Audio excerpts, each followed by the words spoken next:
अस्सलाम वालेकुम एक्वेरियंस, मैं हारिस अज़मी प्रोफेशनल एस्ट्रोलॉजर आपकी खिदमत में हाज़िर हूँ इस हफ़्ते की एस्ट्रोलॉजिकल कैलकुलेशंस लेकर। इस हफ़्ते एक ही एस्ट्रोलॉजिकल चेंज है और उस एस्ट्रोलॉजिकल चेंज से आपको 3-4 तरह के नए बेनिफिट्स होंगे।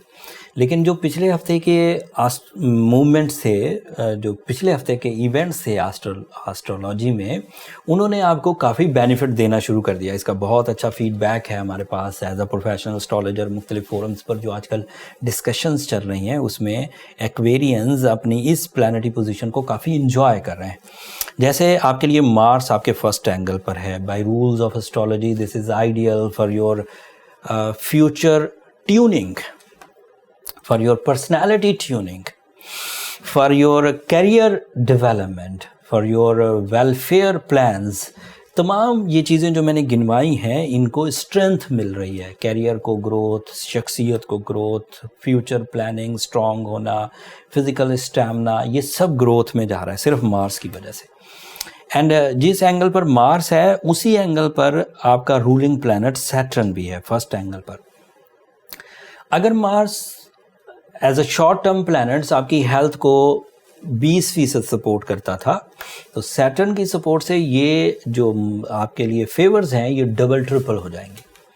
और इन डबल ट्रिपल फेवर्स में सिर्फ जिस्मानी क़ुव्वत इस्तेमाल नहीं होगी, बल्कि आपके प्लान्स, आपकी अक्लमंदी, आपकी हुनरमंदी, आपकी जज्बाती कैफियत, आपका डिसिप्लिन, आपका नज़्म ज़ब्त, कानूनी मामलात, ये भी सब ऐड हो जाएंगे। So aquarians are their best with help of these supports. And इसके अलावा मरकरी आपके थर्ड एंगल पर, सन आपके थर्ड एंगल पर, ये दोनों प्लैनेट्स अदरवाइज पॉजिटिव हैं, जिसकी वजह से आप खानगी मामलात जैसे फैमिली वेलफेयर, जैसे अरेंज मैरिज, जैसे नए इरादे जो कि पूरे आपके डिपेंडेंट्स के लिए मुफीद हों, आपके डिसीजन दूसरों के लिए फ़ायदेमंद हो, उस तरह के फ़ायदे दे रहा है। लेकिन इसी थर्ड एंगल पर अब 3 अप्रैल को नया चांद हो जाएगा। सो नए चांद के 2 पहलू हैं, एक स्पिरिचुअल एस्पेक्ट्स जो अल्लाह ताला के वादे हैं, एंड एक एस्ट्रोलॉजिकल एस्पेक्ट्स जो सोलर सिस्टम में इवेंट्स होने की वजह से चेंजेस आती हैं। ये दोनों ही सिस्टम आपको सपोर्ट करेंगे। अब इन दोनों सिस्टम्स की एडवांटेजेस सुनिए। स्पिरिचुअल एंड के वादे तो बहुत ही पक्के हैं। जैसे अल्लाह ताला ने कहा कि रमज़ान शुरू, ये रमज़ान का चांद होगा, रमज़ान शुरू होते ही जहन्नुम के दरवाज़े बंद कर दिए जाते हैं, जन्नत के दरवाज़े खोल दिए जाते हैं। उसके पहले 10 दिन रहमतों के हैं। तो ये पहले 10 दिन समझिए, मतलब कुछ दिन होंगे, अगले हफ्ते भी यही सिस्टम चलेगा।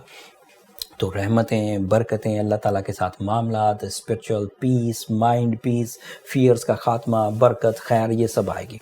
एंड दूसरा, क्योंकि ये चांद है, इसकी वजह से फोर्स ऑफ लाइफ, दिलचस्पी, नए प्लान्स, नए trends, beauty loving nature, romance, ये सब भी प्रोड्यूस होता है। तो वो साइड के एडवांटेज। और ये तीसरे घर में है तो इससे family welfare, family get togethers, ये सब भी क्रिएट होंगे।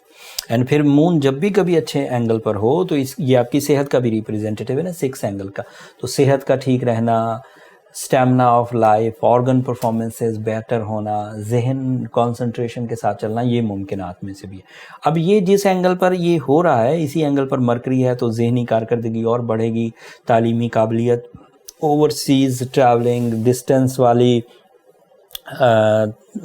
जैसे बैनुल-अक़वामी तालीम जो थी, जो समंदर पार जाके तालीम हासिल करनी पड़ती, वो भी हासिल होगी। सो ये एक्वेरियंस के लिए मार्स का ताकतवर होना, मरकरी का ताकतवर होना, सन का ताकतवर होना, वीनस का ताकतवर होना एक बेहतरीन बेस बना रहा है, आपको अपनी परफॉर्मेंसेस पर उकसा रहा है। अगर कोई एवरेज एक्वेरियन भी है तो इस वक्त परफॉर्म करके वो बेहतरीन आलीशान एक्वेरियंस में अपने आप को एग्जिस्ट करवा सकता है। मेल हो, फीमेल हो, किसी भी मिशन पर हो, इस वक्त वो बेहतरीन फेम ले सकता है, मटेरियल एडवांटेजेस ले सकता है, अथॉरिटीज़ ले सकता है, हेल्थ एंजॉय कर सकता है, रिलेशनशिप की तरफ जा सकता है, रमज़ान की वजह से स्पिरिचुअल पीस ले सकता है। तो कोई चीज़ अब इस वक्त खाली नहीं है। इसलिए इस टाइम को, इन कुछ दिनों को वेस्ट ना किया जाए, मतलब जर्नली परफॉर्म ना किया जाए। कुछ जर्नल से मंसूबों के लिए, कुछ जर्नल से मकासद के लिए, जो हाई एंड टाइम होता है, जिसमें प्लानिटरी सेटअप हो, जिसमें अल्लाह ताला के वादे हों, जिसमें आपकी सलाहियतें भरपूर हो, उसमें बिग मिशंस परफॉर्म करने, उसे जर्नली डील ना करें। जर्नल मिशन, लेट्स से सिर्फ समझाने के लिए 2 वक्त की रोटी, ये एक बड़ा जर्नल सा मिशन है। बट اپنی شان و شوکت کے لیے، اپنی عزت اور وقار کے لیے، لوگوں کی ویلفیئر کے لیے، مذہب کی گروتھ کے لیے، اپنے ٹیوننگ کے لیے، فیوچر پلاننگز کے لیے، مقاصد زندگی کی تکمیل کے لیے جو بڑی کوششیں وہ اس طرح کے سیزنز میں کی جاتی ہیں۔ اگر آپ بہترین حالت میں آلریڈی چل رہے ہیں اور زندگی کو انجوائے کر رہے ہیں تو کسی ریمیڈی کی ضرورت نہیں، آپ اپنی زندگی انجوائے کریے۔ بٹ کہیں الجھنے ہوں تو سورہ شمس ضرور پڑھیے، بلو سفائر ضرور پہنیے۔ This is the right time as Ramzan and as this planetary position جو آپ کو ٹیون کر دے گی۔ اگر ہم نے اگلے کچھ دنوں اپنے آپ کو سٹیبل سموتھ کر لیا تو یہ اگلے پورے سال کے لیے ریکوری ہوگی۔ اسی مہینے اپریل کے مہینے میں آگے گرہن بھی آنا ہے، پھر جون کے مہینوں میں ریٹروگریشنز بھی ہو جانی ہے، تو اس وقت اگر اپنے آپ کو سٹیبل کر لیتے ہیں تو اگلی ساری چیزیں خود بخود سٹیبل ہو جائیں گی اور ہمیں ہر ایونٹ پر الجھنا نہیں پڑے گا۔ چیزیں ابھی سے ہی آپ چیزوں کو ابھی سے ہی فتح کر لیں گے، مطلب سچویشنز اور ٹائم کو آپ فتح کر سکتے ہیں ود دا ہیلپ آف سورہ شمس اینڈ بلو سفائر۔ اگلے ہفتے وینس ایک نئے اینگل پر چلا جائے گا۔ وینس کا نیا اینگل آپ کے لیے کافی چینجز لائے گا، پازیٹیو ہیں کہ نیگیٹو وہ تفصیل اگلے ہفتے بیان کروں گا۔ تب تک کے لیے مجھے اجازت دیجیے، اپنی دعاؤں میں ضرور یاد رکھیے گا، چینل کو سبسکرائب کرنا مت بھولیے گا۔ آپ کی سبسکرپشن ہماری حوصلہ افزائی کی وجہ بنتی ہے ایکویرینس۔ اگلے ہفتے تک کے لیے اللہ نے کے بعد